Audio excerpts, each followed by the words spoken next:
it certainly makes you think twice before you want to invest in this country, and specifically in the city, when there's not only experience I've gone through and we've gone through in this particular project, but also talking to other investors who've experienced the same problem. And I think many of them, if they knew what they would encounter when they wanted to invest into Prague, they would have thought about it twice and maybe never have come with their investments in the first place.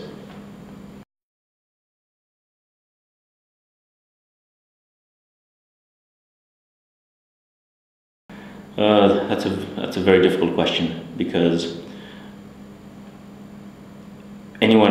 of course it's illegal to ask for a bribe, but it's also in many countries illegal to pay a bribe. And certainly, especially if you're in a business where you are a conduit for investment into this country, then the people who entrust you with the money for investing into this country, they expect everything to be clean, and they definitely don't want to hear about these kind of problems that are encountered. So I think my advice would be to go to the police if someone asks you for a bribe. However, I appreciate it's a very, very difficult thing to do, especially if you are looking forward to investing more in this country. The biggest problem you have with corruption is that nobody wants to talk about it. People get asked for a bribe and they either pay it or they don't, but nobody wants to talk about it publicly because they think that it will prejudice their ability to do investments in the future.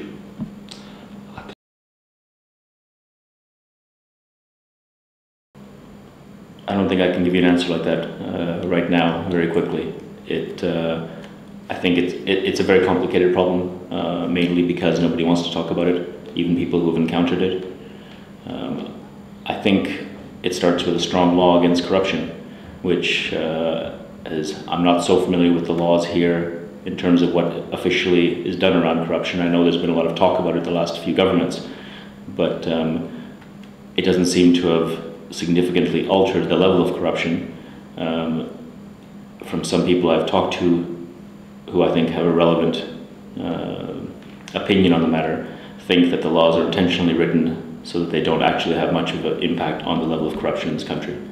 And for that matter, I think it's important for the legislators in this country it's important for the voters to put in someone into the government who actually want to do something about corruption. And I don't think that seems to be the case at this level right now.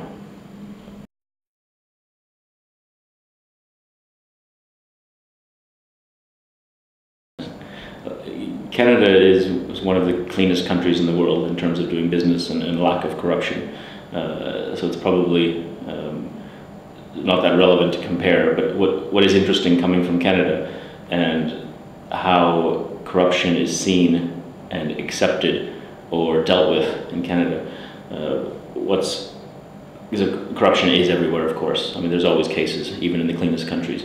But in Canada, for example, if there's a corruption case, then what generally happens is the person who's suspected immediately resigns his position, defends himself vigorously, and if he's successful in defending himself, then they get basically put back in the position they were, with many apologies on all sides, or if they were found to be corrupt, then generally they disappear and their resignation was called for.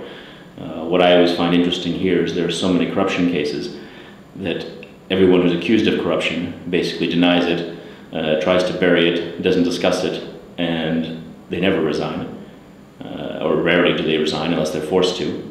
And basically they take the strategy that someone will talk about a new corruption case next week or next month and they'll stop worrying about them, and basically everything goes on. And there seems to be no level of responsibility for anyone who gets caught on corruption, and no shame from the public officials who get caught, even if it's proven or almost proven, and they just ignore it and go on with their lives, and in many cases they stay prominent in public positions.